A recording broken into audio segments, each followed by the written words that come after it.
Hello student, मैं कुलदीप राजपूत स्वागत करता हूं आपका इस वीडियो में। बच्चों, हम लोग क्लास 12th की मैथमेटिक्स का पहला चैप्टर इस वीडियो में पढ़ेंगे। क्लास 12th की मैथ्स पढ़ेंगे हम लोग। चैप्टर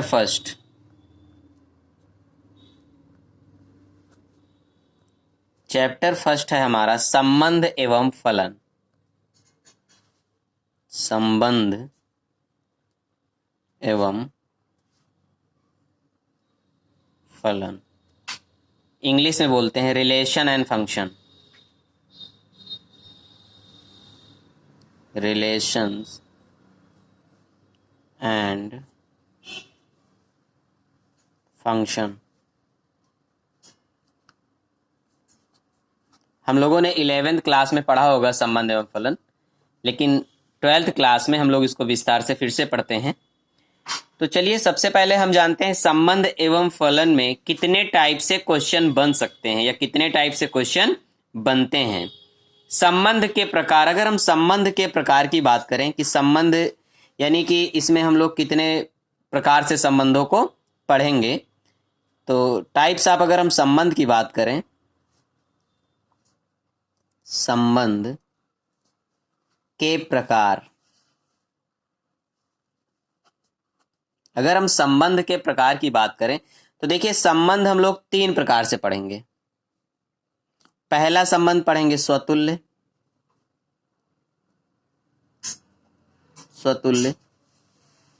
सेकंड पढ़ेंगे सम्मित।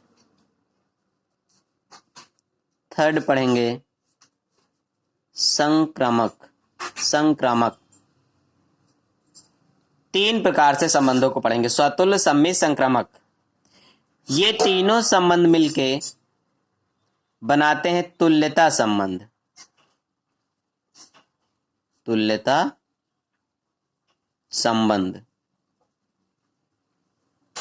ये तीनों संबंध मिलके बनाते हैं तुल्यता संबंध।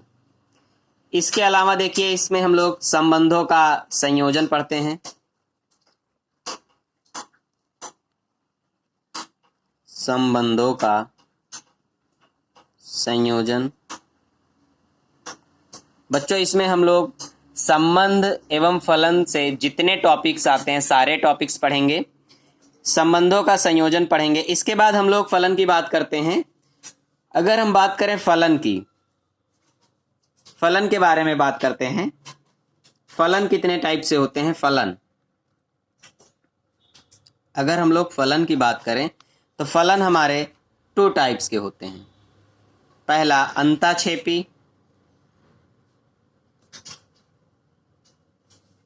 अंताक्षेपी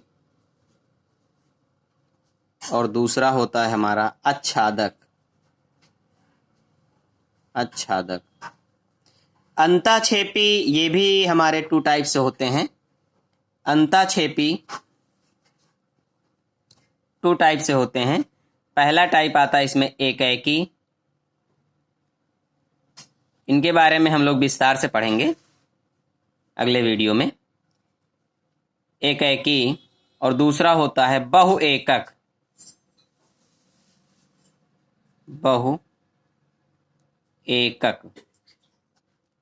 आच्छादक भी हमारा 2 टाइप का होता है, एकैकी और सेकंड होता है बहुएकक। इस तरह से हम लोग फलनों का संयोजन और इसमें पढ़ेंगे द्विआधारी संक्रियाएं यानी बाइनरी ऑपरेशन। द्विआधारी संक्रियाएं, इसको हम लोग कहते हैं बाइनरी ऑपरेशन, द्विआधारी संक्रियाएं। चलिए, अब हम लोग संबंध एवं फलन को पढ़ते हैं। इतने टॉपिक्स इस चैप्टर में हम लोग पढ़ेंगे, इतने टाइप से हम लोग इनको पढ़ेंगे। चलिए, सबसे पहले हम लोग इसमें पढ़ते हैं क्रमित युग्म क्या होता है। तो ध्यान से देखिए बच्चों, क्रमित युग्म अच्छे से समझिए, पूरा बेस लेके चल रहे हैं। 11th क्लास में भी अगर नहीं पढ़ा है तो यहाँ पे आपको अच्छे से समझ में आ जाएगा।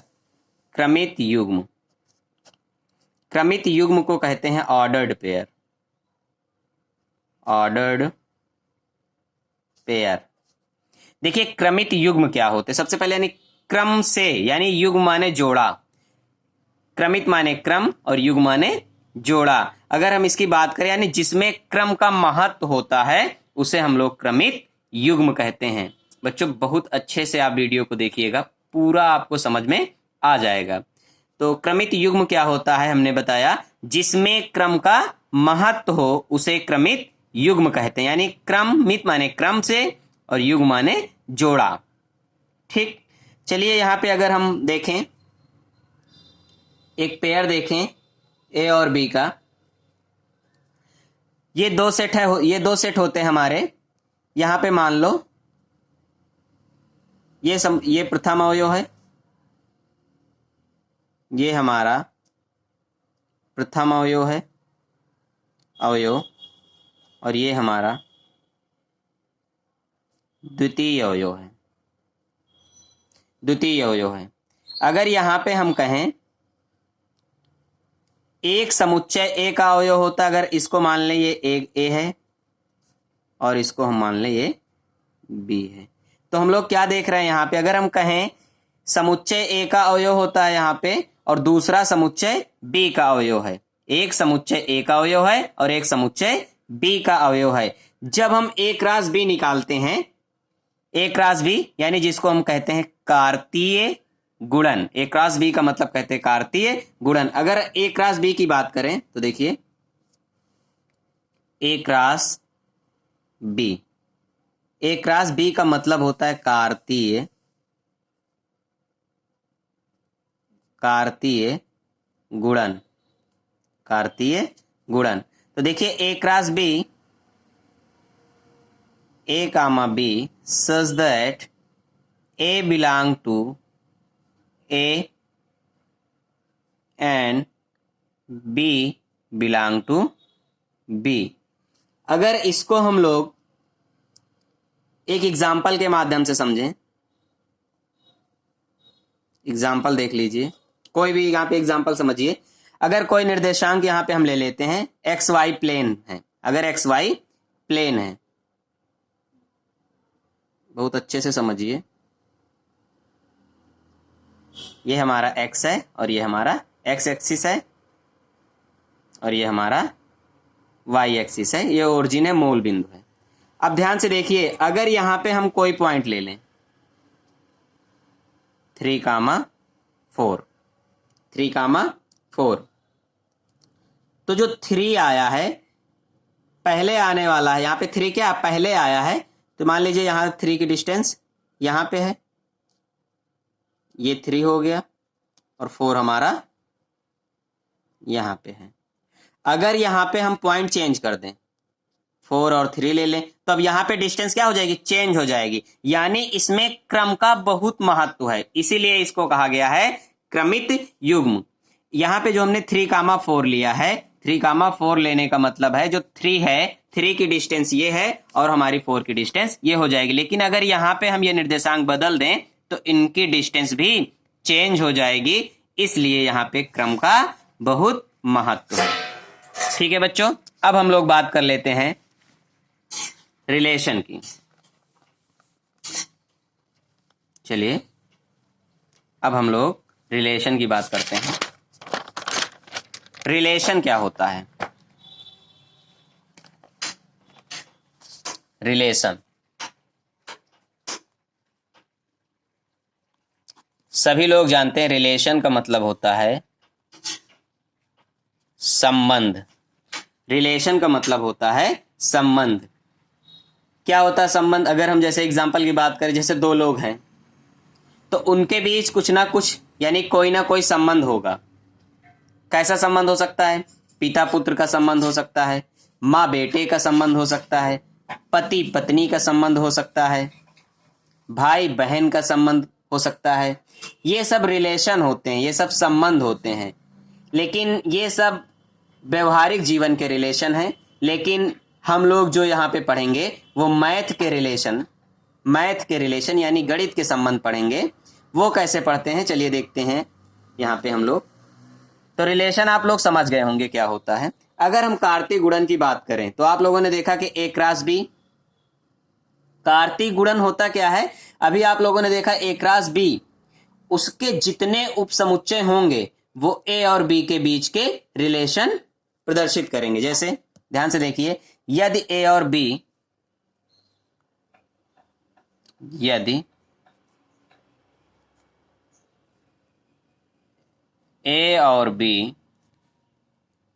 कोई दो आरिक्त समुच्चय,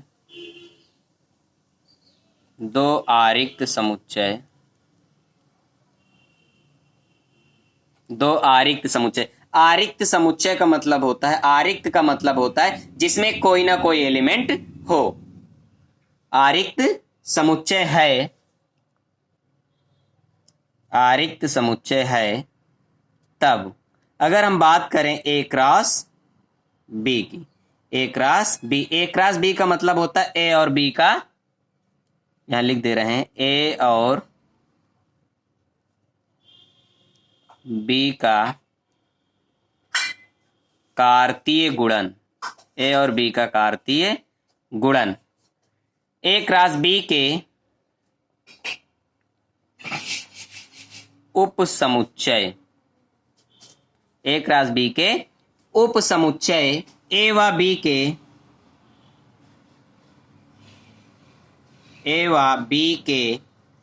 बीच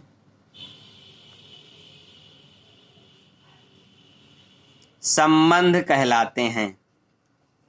ए व बी के बीच संबंध कहलाते हैं। बहुत ध्यान से समझिए यहाँ पे, ए क्रॉस बी, ए और बी का कार्तीय गुणन होता है ए क्रॉस बी। ए क्रॉस बी के उपसमुच्चय ए व बी के बीच संबंध कहलाते हैं। अगर यहाँ पे हम बात करें, यदि कोई समुच्चय ए है, बच्चों बहुत ध्यान से सुनिए, यदि कोई समुच्चय ए है और एक समुच्चय बी है, यानी दो समुच्चय हैं और दोनों का हमने कार्तीय गुणन निकाल लिया, यानी ए क्रॉस बी निकाल लिया, तो इनके जितने उपसमुच्चय होंगे वे सभी ए और बी के बीच संबंध कहलाएंगे। ये हमारी हुई मैथमेटिकल लैंग्वेज, यानी गणित की ये हमारी लैंग्वेज हो गई है। अगर हम यहां पे लेट करें, मान लीजिए माना ए व बी के बीच संबंध कैपिटल आर है, तब क्या हो जाएगी कंडीशन हमारी, R is equal to pair A comma B such that A belong to capital A and B belong to capital B। देखिए जो R हमारा है, R को हम लोग यहाँ पे ऑर्डर्ड पेयर के फॉर्म में लिखते हैं। इसे हम लोग क्या कहते हैं, ए और बी के बीच का संबंध कहते हैं, ए और बी के बीच का संबंध कहते हैं। इसे दूसरे तरीके से भी लिखा जा सकता है, यानी ए और बी के बीच संबंध कह सकते हैं ए रिलेशन बी, यानी ए बिलोंग करेगा कैपिटल ए से और बी बिलोंग करेगा कैपिटल बी से। तो संबंध आप लोगों को समझ में आ गया होगा। अब हम बात करते हैं, अगर संबंध आप लोग समझ गए हैं तो इसके संबंधों की संख्या जान लेते हैं। जैसा कि अभी हमने बताया है, आप लोग पढ़े भी होंगे पिछली क्लास में, उपसमुच्चयों की संख्या यानी उपसमुच्चयों की जो संख्या होती है वही कुल संबंधों की संख्या होती है। तो ध्यान से अगर देखिए, अगर हम बात करें ए व बी के, ए व बी के बीच कुल संबंध, ए व बी के बीच कुल संबंध किसके इक्वल होगी, ए क्रॉस बी के कुल उपसमुच्चयों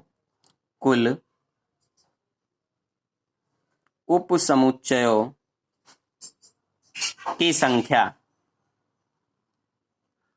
की इक्वल होगी। ए क्रॉस बी के कुल उपसमुच्चयों की संख्या की इक्वल होगी। तो ये किसके इक्वल होती है? 2 की पावर m n, जहां m क्या होता है? m होता है A में उपस्थित अवयव, A में उपस्थित अवयव है, और n क्या है? B में उपस्थित अवयव हैं। तो इस तरह से हम लोगों ने A व B के बीच कुल संबंध क्या होते हैं? 2 की पावर mn। m क्या होता है? A में उपस्थित अवयव हैं, और n क्या है? B में उपस्थित अवयव हैं। चलिए एक एग्जाम्पल के माध्यम से समझते हैं। एग्जाम्पल देख लीजिए। एग्जाम्पल, यदि A इज इक्वल टू 1, 2, 3 और B is equal to A, B, C, तो कुल कितने संबंध